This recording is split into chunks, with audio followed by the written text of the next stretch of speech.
हर हर नमः पार्वती पतजे हर हर महादेव தென்னாடுடைய சிவனே போற்றி ஜன்னாட்டவர்க்கும் இறைவா போற்றி ஸ்மிருதே சகல கல்யாண பாஜனம் யத்ர ஜாயதே புருஷத்தமஜோ நித்யம் व्रजामि शरणं हरिं यशिवो नाम रूपाभ्यां या देवी सर्वमङ्गलाः तयोगो संस्मरणाते पुंसां सर्वतो जयमङ्गलम् लोका समस्ता सुखिनो भवन्तु सर्वे जना सुखिनो भवन्तु அத்தனை பேருக்கும் சர்வமங்கலம் உண்டாகட்டும். சிவபெருமானுடைய சரணங்களிலே பத்திரபுஷ்பத்தை சாற்றி நமஸ்கரிப்போமாக. குரு பவனபுரி அப்படிங்கிற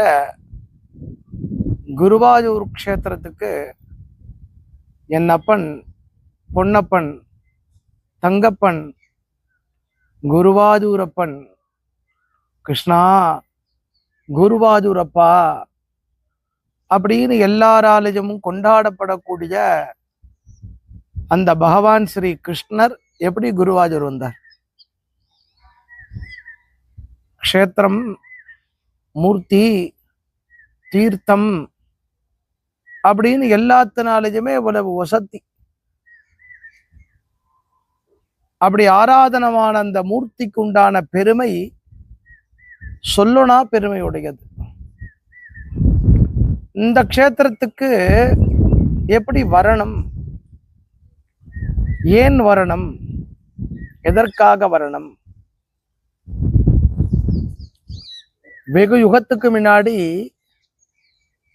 பிரம்மலோகத்துல பிரம்மா சிருஷ்டி பண்றதெல்லாமே சம்பூர்ணமாகல. அவர் படைக்கிற எல்லாத்துலேயும் ஏதாவது ஒரு சின்ன குறை இருக்கு. அவர் படைக்கிறதுக்கு காரணமா வச்சுட்டு இருக்கக்கூடிய வேதத்தை பாராயணம் பண்றார், அதை வச்சுட்டு இதை பண்றார். ஆனாலும் மனசு ஒருநிலைப்படலை. உடனே பகவானை பிரார்த்தனை பண்றார். ஸ்ரீ வைகுண்டத்தில் இருக்கக்கூடிய பகவான் பிரத்யக்ஷமா பிரம்மாவுக்கு அனுகிரகம் பண்றார். அப்ப பிரம்மா சொல்றார், உம்முடைய அனுகிரகத்தினால பண்ற காரியத்துல எனக்கு அனுகிரகம் பண்ணணும் அப்படின்னு உடனே நீ நித்தம் என்னை பூஜை பண்ணிவிட்டு இந்த காரியத்தை பண்ணு அப்படின்னு கிளம்புற. அப்படி திரும்பின உடனே அப்படி கையை பிடிச்சுட்டு பிரம்மா கேட்டாராம், உம்மை பூஜை பண்றதுக்கு ஒரு ஆராதன மூர்த்தியை நீர் குடும் அப்படின்னு உடனே தானே கண்ணை மூடிண்டு அந்த சந்தர்ப்பத்துல என்ன தோணித்தோ அதை அப்படியே ஆவிர் பாவம் பண்ணி திவ்யமான திவ்ய தேஜஸோட கூடியதான ஒரு விக்கிரகத்தை பிரம்மாவனுடைய கையில கொடுத்தார். பிரம்மா அப்படி கையில வாங்கின்றார். அப்படி கையில வாங்கின்ற உடனே அவருக்கு மயிர்கூஸ் தெரிஞ்சது. சரீரத்தில் அப்படி ஒரு ரோமாஞ்சனம் ஏற்படுறது. அந்த பரம பவித்திரமான மூர்த்திய, பரம புருஷனை பிரம்மலோகத்துல உசத்தியான ஆசனத்துல அமர வச்சு பாத்திய அர்க்கிய ஆச்சமனாதிகள் எல்லாம் சமர்ப்பணம் பண்ணி அந்த மூர்த்திய பூஜை பண்றார். சாதாரணமான மூர்த்தி கிடையாது அது. மகாவிஷ்ணுவினால் தானே எப்படி இருப்பேன் என்பதை உணர்ந்து அருடைய திவ்ய தேஜசான மூர்த்தி அது. அதற்கு பிற்பாடு பிரம்மா படைத்த வடிவங்கள் எடுத்துட்டோம் அப்படின்னா எல்லாமே ஆச்சரியம். அதற்கு காரணம் இந்த மூர்த்தி பிரம்மலோகத்துல பிரகாசமா இருந்தது. அப்படி பிரம்மலோகத்துல அந்த மூர்த்தியை பார்த்து பார்த்து பார்த்து பார்த்து பார்த்து அனுபவிச்சு இனிமேல் அந்த மூர்த்தியை பார்க்கணும் அப்படிங்கிறது இல்லாத அளவுக்கு தன் உள்ளேயே அதை பிரதிஷ்டை பண்ணக்கூடிய அளவுக்கு ஆற்றல் வந்துடுது. அதுதான் ஒரு பொருளை பார்க்கறதே அந்த ஆனந்தம் ஸ்புரிக்கிறது ஏற்படுறது பரமானந்தம்.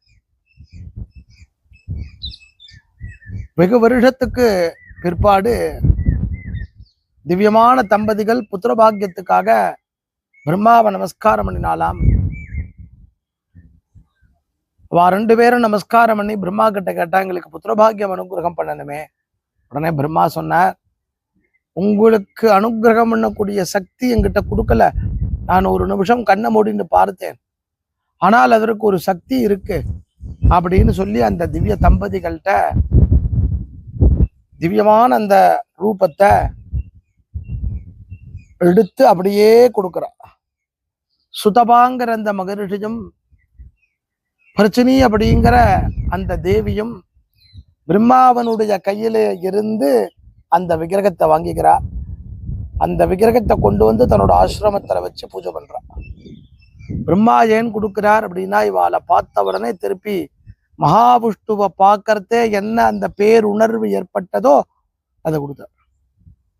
அதனால அதை கொடுத்தார். அதை வாங்கிட்டு வச்சு அதை பூஜை பண்றா. இவாளும் பூஜை பண்ணிட்டே இருக்கா. இந்த திவ்ய தம்பதிகள் பூஜை பண்றா. நாளாறுது. ஒரு நாள் அந்த விக்கிரகம் பேசிட்டு, உங்களுக்கு என்ன வேண்டும்? 2 பேரும் நமஸ்காரம் பண்ணி எழுந்துட்டா. அந்த விக்கிரகத்தை பார்த்த உடனே கண்ணில தாரதாரையா ஜலம். என்ன கேட்கறதுன்னு தெரியல. தன்னை மீறி கேட்டாலாம். இந்த விக்கிரகத்தை பார்த்த உடனே வேற என்ன, ஒரு புத்திரபாகியத்தை அனுகிரகம் பண்ணணும் அப்படின்னு ஒரு 3 முறை கேட்கிறான். அப்படியே சுவாமி அனுகிரகம் பண்ணினார். நானே உமக்கு புத்திரபாகியத்தை அனுகிரகம் செய்வேன், யாமே வந்து பிறப்போம்.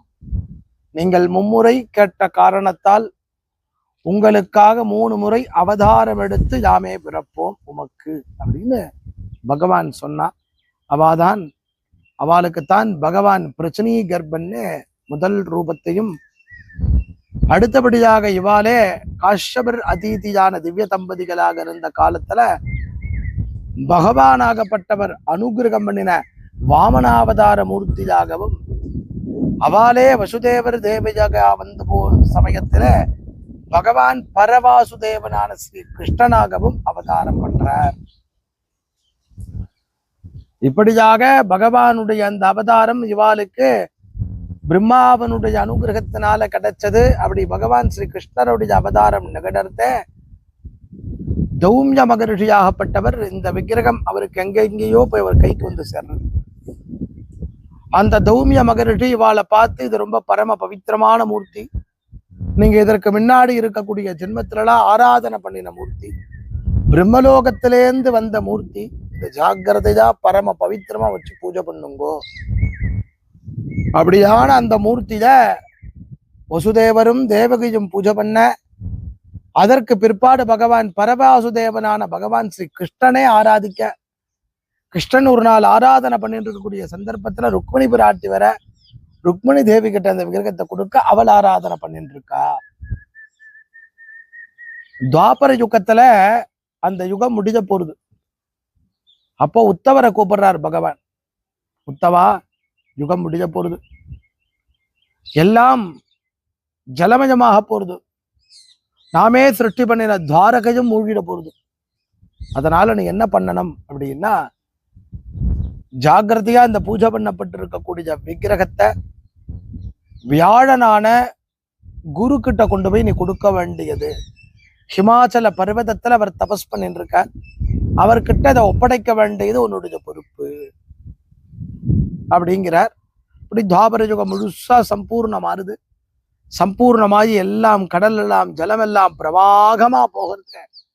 அந்த விக்கிரகத்தை தேடி கண்டுபிடிச்சு எடுத்துட்டு நேர கொண்டு போய் வியாழன் கிட்ட குரு கிட்ட கொண்டு போய் ஒப்படைக்கிறார். குரு வாங்கின்றார், ஆனந்தப்பட்டார். அப்படி குரு கைகளிலே வாங்கி கொண்டு இருக்கக்கூடிய அந்த சந்தர்ப்பத்துல வாயு பகவான் இந்த பக்கம் வேகமா வர்றார். அவர் நிற்கிறார், பார்க்கிறார். ஆச்சரியமா இருக்கு. இது எங்க பிரதிஷ்டை பண்றது? அப்ப ஆகாசவாணி சொல், 2 பேரும் ஆகாச மார்க்கமா பயணப்படுங்கள். இது எங்க பிரதிஷ்டை ஆகணுங்கிறது நிமித்தம் உங்களுக்கே தெரியும்.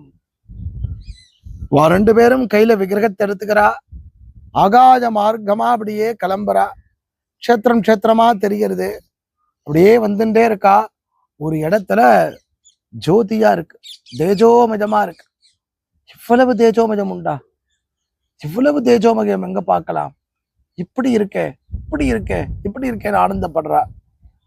இப்படி ஆனந்தப்பட்டு இருக்கக்கூடிய அந்த சந்தர்ப்பத்துல அவ அப்படியே கீழே இறங்கினா, அங்க பார்வதி பரமேஸ்வரால் இருக்கா. பார்வதி பரமேஸ்வரால் இருக்கா. பார்வதி பரமேஸ்வரால பார்த்த மாத்திரத்துல அவளுக்கு சந்தோஷம். நமஸ்காரம் பண்றா. சிவபெருமான் சொல்றார், உங்களுக்காகத்தான் காத்துட்டு இருக்கேன். நீங்கள் கொண்டு வந்து இருக்கக்கூடிய பகவான் ஸ்ரீ கிருஷ்ணரை இங்கே பிரதிஷ்டை செய்யுங்கள். அப்படி குருவும் வாயு பகவானும் சேர்ந்து பிரதானப்பட்டு அந்த விக்கிரகத்தை கொண்டு வந்து வைத்து சிவபெருமானுடைய அனுகிரகத்தினால பிரதிஷ்டையாகி சிவபெருமானே 2 பேருக்கும் அனுகிரகம் பண்றார். அப்படி அனுகிரகம் பண்ணினதான் குருவும் வாயுவும் சேர்ந்த ஊர் குருவாயூர். அப்பேற்பட்ட விக்கிரகம் யுகம் கடந்த அந்த மூர்த்தியினுடைய வாத்சல்யம் அற்புதமானது. அதனுடைய பெருமைகளை கேட்டுக்கொண்டே இருக்கலாம். அப்படி இருக்கக்கூடிய அந்த மூர்த்திய குருவாயூர்ல பிரதிஷ்டை பண்றா. விஸ்வகர்மாவை அழைச்சு சிவபெருமான் ஆலய நிர்மாணம் பண்ண சொல்ற. அந்த ஆலய நிர்மாணம் பண்ணப்படுறது. அந்த ஆலய நிர்மாணம் பண்ணப்பட்ட பிற்பாடு நடந்த அபூர்வங்கள், அதிசயங்கள், மேலும் குருவாயூரப்பனை பற்றி இருக்கக்கூடிய தொடர்புடைய விஷயங்களை அனுபவிப்போம். ஆனந்தத்தில் திளைத்திருப்போம். ஓம் நமோ நாராயணாயா. ஓம் நமோ நாராயணாயா.